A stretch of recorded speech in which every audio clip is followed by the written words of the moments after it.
Well, good afternoon. My name is John Levy. It's my distinct honor to serve as the 10th chair of the board of the Legal Services Corporation. And on behalf of our outstanding LSC board, I welcome you to this special forum on increasing access to justice. We'll be privileged to hear remarks from the extraordinary leaders of the greater Los Angeles community. Conway Collis, President and CEO of the Mayor's Fund for Los Angeles. Azela Grecian, Senior Deputy for Homelessness and Housing at the Office of LA County Supervisor Holly Mitchell, and Antonio Hernandez, outgoing President and CEO of the California Community Foundation.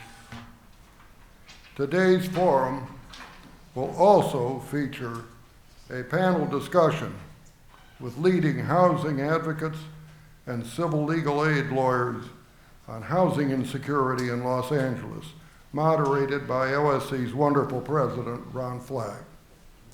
Another panel focused on expanding access to civil legal services will be hosted by a distinguished partner of my firm's Los Angeles office, Sidley Austin, Dan Klivner, among himself and others at Public Counsel. Public Counsel is the largest privately supported provider of pro bono legal services in the country, and today we would like to showcase it here.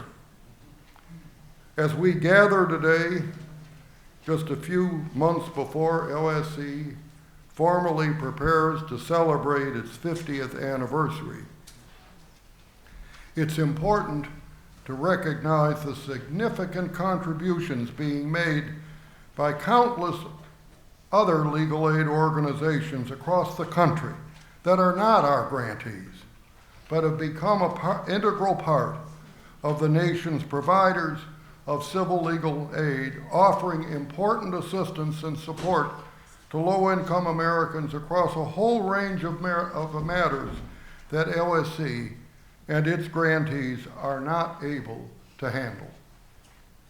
On July 25, 1974, the only president born in California, Richard Nixon, signed the LSC Act.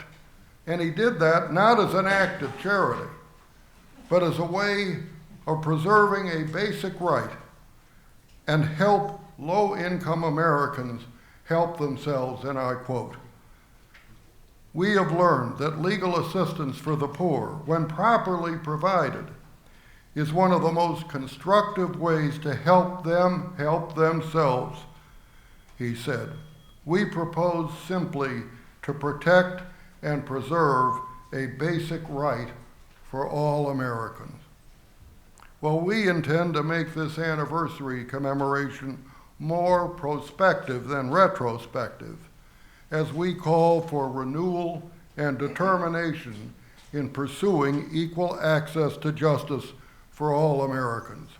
The many projects, events, and initiatives we have planned for this year and next year across the country will shed new light on a wide variety of issues related to a core American value, equal access to justice. And our persistent, really disgraceful failure to make this value a reality for so many Americans. The late and great Stanford law professor and scholar Deborah Rhodey minced no words in describing what we have come to call the justice gap. She put it this way: equal justice under law is one of America's most proudly proclaimed and routinely violated legal principles. It embellishes courthouse doors, but in no way describes what goes on behind them. Millions of Americans lack any access to justice, let alone equal access. Well, LSC's 2022 Justice Gap Report quantifies this observation revealing that low-income Americans do not receive any or enough legal help for 92% of their substantial civil legal problems, and chronic underfunding of LSC and its grantees is helping to fuel this crisis in civil legal aid. LSC's network of 130 grantees with more than 900 offices across our country, employing 10,000 lawyers and paraprofessionals who are working so hard to stretch their limited resources to cover as many individuals as families as they possibly can, but as you know, they're overwhelmed. They have to turn away so many because of lack of resources. So, as grateful as we are that Congress has increased LSC's funding last year to $560 million, much, much more is needed to close the justice gap after years of wholly inadequate resourcing. For fiscal year 1994, 30 years ago, Congress appropriated $400 million for LSC.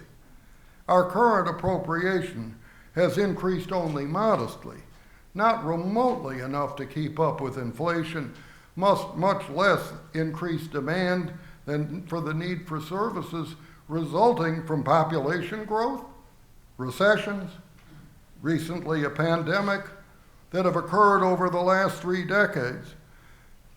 I'm sure that those visionaries who advocated so forcefully for the founding of LSC would be very proud, as we are, of the work of our grantees.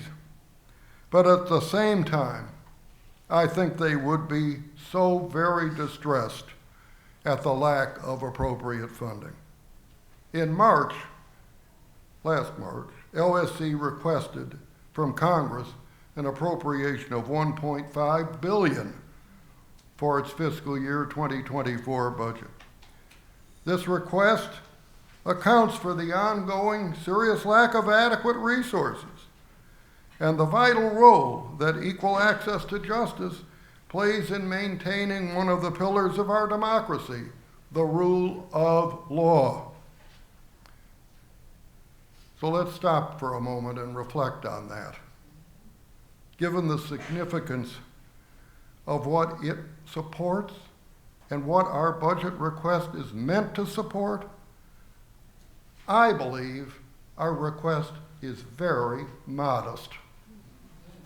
But it is in no way modest in terms of what it means to our country. From the beginning, supporters of LSC recognized that federal funding for civil legal aid is essential to the rule of law, and none other than Donald Rumsfeld, who was then the director of the OEO, argued 50 years ago, we cannot expect for the rule of law, we cannot expect respect for the rule of law if we as public officials do not assure access to the legal process. To fail to do so would break faith with those Americans, rich and poor alike, who have confidence in our legal institutions and the notion that disputes are better resolved in courtrooms than on street corners.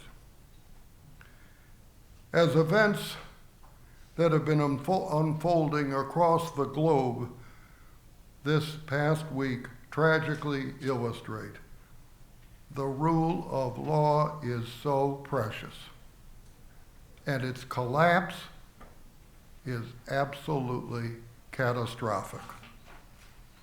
At an LSC forum, as a part of our board's visit basically a decade ago, to San Diego, where we were greeted by the late, great Greg Knoll. I just have to say that. We miss him already. Well, at that forum, the former Pepperdine Law Dean and 10th Circuit Judge, Danelle Taha, powerfully spelled out what is at stake for our country in her rousing call to action. And I quote her: "When the great majority of the individuals and small businesses of the nation no longer can, or believe they no longer can, get a lawyer, be represented effectively, go to court, settle their disputes in a fair and impartial way, and be treated like every other citizen, we quite simply have lost the guiding principle of our republic, equal justice under law. When that goes, the rule of law goes. And when that goes, the great dreams of those patriots who founded and fought for this republic go with it, never to be reclaimed. Something must be done." Well, for 50 years, LSC and its grantees have been trying their very best with limited resources to do something about expanding access to justice for low-income Americans. Clearly, much more needs to be done, and it needs to be done now. This is happening on our watch. So we call on you and everyone else who's listening, if they are across the country, to join us in this important effort to keep faith with our nation's founding promise of equal access to justice, equal justice under law. Thank you very much.